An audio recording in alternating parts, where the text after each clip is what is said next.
আজি আপোনালোকৰ লগত মই অন্য এটা খবৰ শ্বেয়াৰ কৰিম। বিশেষকৈ আজিৰ খবৰটো হৈছে আমাৰ বিধানসভা বাজেট অধিৱেশনত আমাৰ বিত্তমন্ত্ৰীগৰাকীয়ে যিদিনা বাজেট দাখিল কৰিছিলে সেইদিনা আমাৰ বেঞ্চাৰ প্ৰভিঞ্চিয়েলাইজৰ ক্ষেত্ৰত আমাৰ তৃতীয় ছাৰ বাইদেউসকলৰ বিষয়ে তেখেতসকলে কি উত্থাপন কৰিছিলে সেই বিষয়ে আপোনালোকৰ লগত শ্বেয়াৰ কৰিম। আপোনালোকে স্কিপ নকৰি সেইসকলে আমাৰ ভিডিঅ'টো চাই থাকিব আৰু এতিয়ালৈকে যদি আমাৰ চেনেলটো ছাবস্ক্ৰাইব কৰে কাইণ্ডলি ছাবস্ক্ৰাইব কৰি দিব আৰু প্ৰত্যেকগৰাকী আমাৰ টিউটৰ গুৰুৱে যাতে নেকি এইখিনি খবৰ পায় আপোনালোকে শ্বেয়াৰ কৰি দিব আৰু আমাৰ যিসকল বেঞ্চাৰ স্কেল অনুষ্ঠানত জড়িত কৰ্মচাৰী আছে তেখেতসকলেও যাতে নেকি এইখিনি খবৰ পায় আপোনালোকে শ্বেয়াৰ কৰি দিব আৰু নিশ্চয় আপোনালোকে স্ক্ৰীনত প্ৰত্যক্ষ কৰিছে ইয়াত আপোনাৰ এই বিধানসভাৰ বাজেট দাখিল অধিৱেশনত আপোনাৰ 16 নম্বৰ পৃষ্ঠাত আপোনাৰ যিখিনি 4 নম্বৰ আপোনাৰ দফা আছে ইয়াত আপোনাৰ 4 নম্বৰ দফাৰ আপোনাৰ 48 আৰু 49 আৰু 50ত আমাৰ বিদ্যালয় পাৰিকৰণৰ সম্বন্ধে ইয়াত উল্লেখ কৰিছে আৰু বিদ্যালয় পাৰিকৰণত কি শিথিলতা অনা হ'ব বা বিদ্যালয় পাৰিকৰণৰ যিখিনি 2014 চনৰ পাৰিকৰণ আইন আছে সেই আইনৰ পৰা কোনবিলাক দফা সংশোধনী কৰা হ'ব সেই বিষয়ে ইয়াত উল্লেখ কৰিছে আৰু সেই বিষয়ে আপোনালোকৰ লগতো শ্বেয়াৰ কৰিম। আপোনালোকে স্কিপ নকৰি সকলোৱে ভিডিঅ'টো চাই থাকিব। সেই আপোনাৰ 4 নম্বৰ যিখিনি পইণ্টত আপোনাৰ ইয়াত উল্লেখ কৰিছে যে বিদ্যালয় পাৰিকৰণ 48 নম্বৰ পইণ্টত কৈছে যে অধ্যক্ষ মহোদয় মঞ্জুৰি নথকাৰ বাবে অসম শিক্ষকৰ সেৱাৰ পাৰিকৰণ আৰু শিক্ষা অনুষ্ঠান পুনৰ্গঠন আইন 2017 আৰু 18 চনত হোৱা সংশোধনীৰ অধীনত পাৰিকৰণ কৰিব নোৱাৰা 1 জানুৱাৰী 6 বা তাৰ পূৰ্বে স্থাপিত শিক্ষা প্ৰতিষ্ঠান পাৰিকৰণৰ মই প্ৰস্তাৱ আগবঢ়াইছো বুলি ইয়াত উল্লেখ কৰিছে। ইয়াত কৈছে যে আপোনাৰ যিখিনি আমাৰ বিধানসভাৰ মানে আপোনাৰ ইয়াত উল্লেখ কৰা মতে 2014 আৰু 18 চনত হোৱা সংশোধনীৰ অধীনত পাৰিকৰণ কৰিব নোৱাৰা যিবিলাক শিক্ষানুষ্ঠান 1 জানুৱাৰী 2006 বা তাৰ পূৰ্বে স্থাপিত শিক্ষা প্ৰতিষ্ঠান পাৰিকৰণ কৰিবৰ কাৰণে তেখেতসকলে প্ৰস্তাৱ আগবঢ়োৱাৰ কথা ইয়াত উল্লেখ কৰিছে আৰু 49 পইণ্ট নম্বৰত ইয়াত উল্লেখ কৰিছে ইয়াৰ বাবে আপত্তিবিহীন প্ৰমাণপত্ৰ অনুমতি স্বীকৃতি অন্তৰ্ভুক্তি মঞ্জুৰি আৰু শিক্ষা অনুষ্ঠানৰ নামত 1 জানুৱাৰী 2006 বা তাৰ পূৰ্বে মাটি থকা বুলি উপযুক্ত কৰ্তৃপক্ষই দিয়া প্ৰমাণপত্ৰ গ্ৰহণ কৰাৰ বাবে মই প্ৰস্তাৱ দিলো আৰু ইয়াত কথা উল্লেখ কৰিছে যে সেই আপোনাৰ শিক্ষানুষ্ঠানবিলাক পাৰিকৰণৰ যিখিনি নথি পত্ৰৰ প্ৰয়োজন হ'ব সেইখিনি কথা ইয়াত উল্লেখ কৰিছে মানে আপত্তিবিহীন প্ৰমাণপত্ৰ অনুমতি স্বীকৃতি অন্তৰ্ভুক্তি মঞ্জুৰি আৰু শিক্ষা অনুষ্ঠানৰ নামত 1 জানুৱাৰী 2006 বা তাৰ পূৰ্বে মাটি থকা বুলি উপযুক্ত কৰ্তৃপক্ষই দিয়া প্ৰমাণপত্ৰ গ্ৰহণ কৰাৰ বাবে মই প্ৰস্তাৱ দিলো মানে উপযুক্তভাৱে 2006 চনৰ 1 জানুৱাৰীৰ পূৰ্বে আমাৰ মাটি থকা বুলি উপযুক্ত বিষয়াই তেখেতসকলক যদি প্ৰমাণপত্ৰ দিয়ে সেইখিনিৰ দ্বাৰাও সেই বিদ্যালয়সমূহ পাৰিকৰণ কৰা হ'ব বুলি ইয়াত উল্লেখ কৰিছে আৰু 50 নম্বৰ পইণ্টত উল্লেখ কৰিছে যে পাৰিকৰণ প্ৰক্ৰিয়াৰ সময়ত শিক্ষা অনুষ্ঠানসমূহ বাছনিৰ বাবে শৈক্ষিকভাৱে পিছপৰা খণ্ড আৰু হস্ত অনুষ্ঠিত জিলাসমূহত কিছু যোগ্যতাৰ মাপকাঠি শিথিলতা কৰা হ'ব আৰু ইয়াৰ বাবে আইন প্ৰণয়ন কৰিবলৈ শিক্ষা বিভাগে প্ৰয়োজনীয় পদক্ষেপ গ্ৰহণ কৰিব আৰু ইয়াত উল্লেখ কৰিছে যে পাৰিকৰণ প্ৰক্ৰিয়াৰ সময়ত শিক্ষা অনুষ্ঠানসমূহ বাছনিৰ বাবে শৈক্ষিকভাৱে পিছপৰা খণ্ড আৰু হস্ত অনুষ্ঠিত জনজাতি আমাৰ জিলাসমূহত বিশেষকৈ হস্ত অনুষ্ঠিত জিলাসমূহৰ কিছু যোগ্যতাৰ মাপকাঠি শিথিলতা কৰা হ'ব বুলি কৈছে পাৰিকৰণ যিখিনি আইন সেই আইনখন আপোনাৰ যিবিলাক আপোনাৰ পিছপৰা আপোনাৰ ঠাই আছে আৰু যিবিলাক আৰু হস্ত অনুষ্ঠিত জিলাসমূহ গঠিত হৈ আছে সেইবিলাকত মানে সেই পাৰিকৰণ আইনখন শিথিলতালৈ অনাৰ হ'ব বুলি ইয়াত উল্লেখ কৰিছে আৰু ইয়াৰ বাবে আইন প্ৰণয়ন কৰিবলৈ শিক্ষা বিভাগৰ প্ৰয়োজনীয় পদক্ষেপ গ্ৰহণ কৰিব লাগিব আৰু ইয়াৰ বাবে শিক্ষা বিভাগে তাৰ বাবে যিখিনি মানে আইনখিনি কিদৰে আপোনাৰ তাত ৰূপায়ণ কৰিলে আপোনাৰ সেই শিক্ষা বিভাগৰ সমস্যাখিনি সমাধান হয় সেই পিছপৰা খণ্ডত বা হস্ত জিলাসমূহত সেইবাবে তেখেতসকলে সেই পদক্ষেপ গ্ৰহণ কৰাৰ কথা ইয়াত উল্লেখ কৰিছে আৰু খুবেই এটা গুৰুত্বপূৰ্ণ বিষয় যিহেতু আমাৰ অসম সভাৰ বিধানসভাৰ অধিৱেশনত যিখিনি বাজেট অধিৱেশন দাখিল কৰিছিলে সেইদিনা আমাৰ বিত্তমন্ত্ৰীগৰাকী এইখিনি আমাৰ বিদ্যালয় পাৰিকৰণৰ সন্দৰ্ভত যিবিলাক আইন সংশোধনী কৰা হ'ব সেইখিনি বিষয়ে ইয়াত উল্লেখ কৰিছে আৰু সেয়া খুবেই এটা গুৰুত্বপূৰ্ণ বিষয় আমাৰ পাৰিকৰণৰ সন্দৰ্ভত আৰু অসম চৰকাৰ যি ধৰণৰ পদক্ষেপ লৈছে সেয়া খুবেই এটা গুৰুত্বপূৰ্ণ পদক্ষেপ সিদ্ধান্ত গ্ৰহণ কৰিছে কিন্তু আমাৰ মতে 2014 আৰু 18 চনৰ যিখিনি পাৰিকৰণ আইন সেইখিনি সম্পূৰ্ণভাৱে সংশোধনীলৈ আনিব লাগিছিলে আৰু যিমানবিলাক আমাৰ শিক্ষা অনুষ্ঠান পাৰিকৰণ কৰিবলৈ বাদ পৰিল সেই সকলোবিলাক শিক্ষানুষ্ঠান প্ৰাধিকৰণ কৰি সমস্যাখিনি সমাধান কৰি দিব লাগিছিলে আৰু সেই প্ৰাধিকৰণত জড়িত বা সেই শিক্ষানুষ্ঠানত জড়িত শিক্ষক কৰ্মচাৰীসকলৰ সমস্যাবাকে ৰাখিবলৈ অসম চৰকাৰে বিচাৰিছে কাৰণ সেইসকল প্ৰাধিকৰণত জড়িত বা সেই শিক্ষানুষ্ঠানত জড়িত শিক্ষক কৰ্মচাৰীসকলক অসম চৰকাৰে বৰ্তমান 2021 চনত 2014 চনৰ আইনক দোহাই দি টিউটৰ হিচাপে প্ৰাধিকৰণ কৰি ৰাখিছে আৰু সেই সমস্যাখিনি অসম চৰকাৰে সেই বিধানসভা অধিৱেশনত সমাধান কৰাৰ প্ৰচেষ্টা কৰিব লাগিছিলে কিন্তু সেয়া আমি দেখিবলৈ পোৱা নাই আৰু সেয়া নিশ্চয়কৈ আমাৰ মাননীয় মুখ্যমন্ত্ৰী আৰু শিক্ষামন্ত্ৰীলৈ আমাৰ বিনম্ৰভাৱে অনুৰোধ জনাইছো আপোনালোকে সেই শিক্ষা অনুষ্ঠানত জড়িত শিক্ষক কৰ্মচাৰীসকলৰ সমস্যাবিলাক বিশেষকৈ তেখেতসকলৰ যিখিনি টিউটৰ সমস্যা হৈ আছে সেই টিউটৰ সকলক যেন সমকামৰ সমমৰ্যাদা সমকামৰ সমবেতন প্ৰদান কৰাৰ এটা নীতি প্ৰস্তুত কৰি তেখেতসকলক টিউটৰ বা টিচাৰ আপগ্ৰেড কৰক যিহেতু তেখেতসকলে 2021 চনৰ পৰা 2025 চনলৈকে হয়তো সম্পূৰ্ণভাৱে 5 বছৰ তেখেতসকলে কৰ্মত নিয়োজিত হৈ থাকিব কিন্তু সেই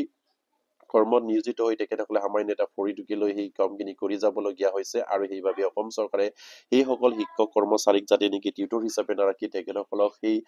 আপোনাৰ এক্সপেৰিয়েঞ্চৰ ভিত্তিত টিউটৰ হিচাপে 5 বছৰৰ তেখেতসকলে এক্সপেৰিয়েঞ্চৰ ভিত্তিত তেখেতসকলক টিউটৰ বা টিচাৰ আপগ্ৰেড কৰা এটা প্ৰচেছ কৰিব লাগে আৰু তেখেতসকলক যেন সম্পূৰ্ণ পৰ্যায়ৰ এজন শিক্ষকৰ যিখিনি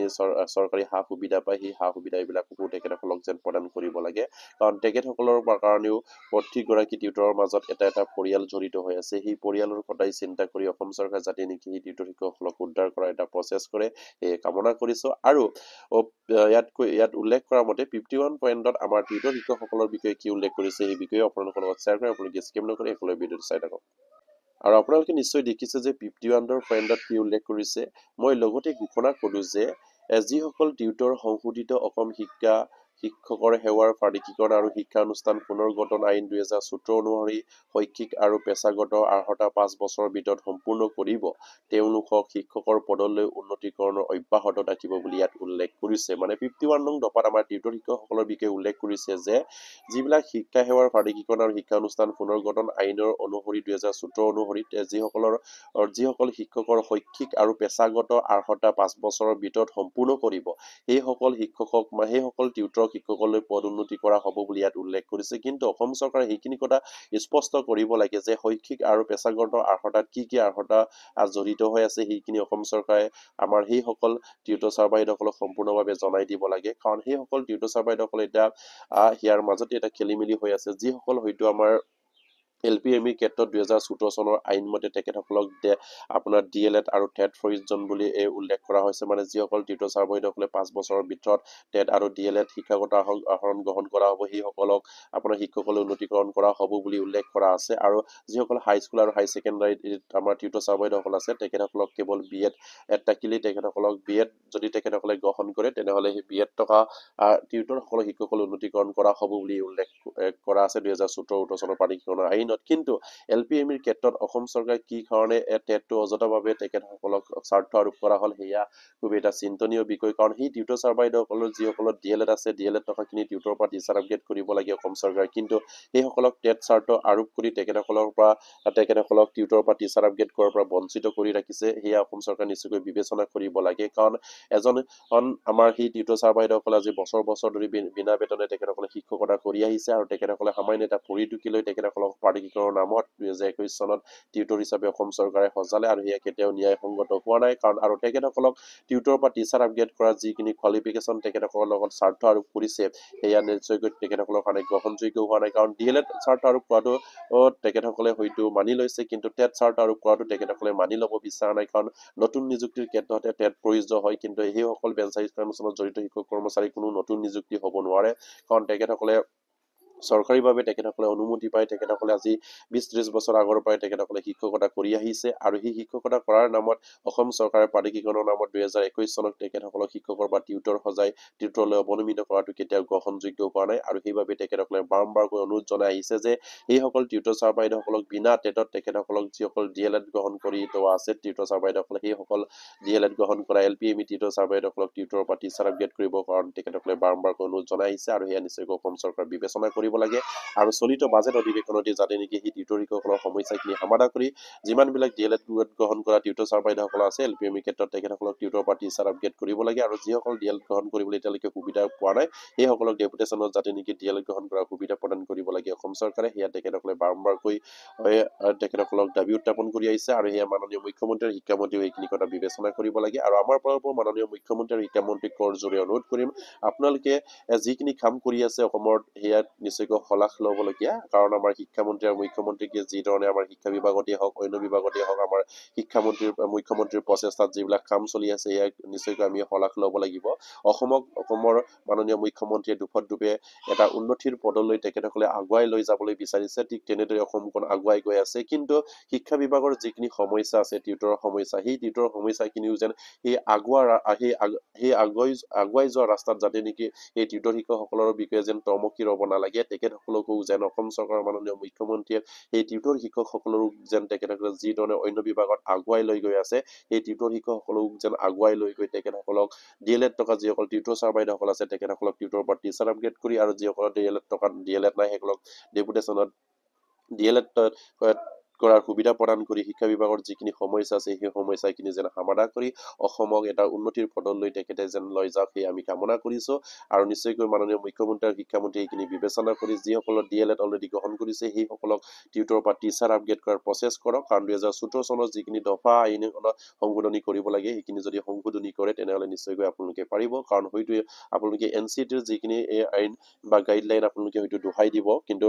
সেইখিনি যদি চাবলৈ গ'লে 2013 চনত আপোনালোকে NCTৰ যিখিনি আইন অহাৰ পাছতো তেখেতসকলক যেন টিউটৰ হিচাপে প্ৰাধিকৰণ নকৰি সম্পূৰ্ণৰূপে এজন শিক্ষক হিচাপে প্ৰাধিকৰণ কৰিছিলে 2013 চনত ঠিক তেনেকৈ 2021 চনতো প্ৰাধিকৰণ কৰা টিউটৰ ছাৰ বাইদেউসকলক 13 চনৰ দৰে যেন শিক্ষকৰ মৰ্যাদা প্ৰদান কৰক সেয়ে কামনা কৰিছোঁ আৰু আজি ভিডিঅ'টো ইমানতে শেষ কৰিলোঁ আৰু প্ৰতিগৰাকী টিউটৰ ছাৰৰ যাতে নেকি এইখিনি খবৰ পাই আপোনালোকে শ্বেয়াৰ কৰি দিব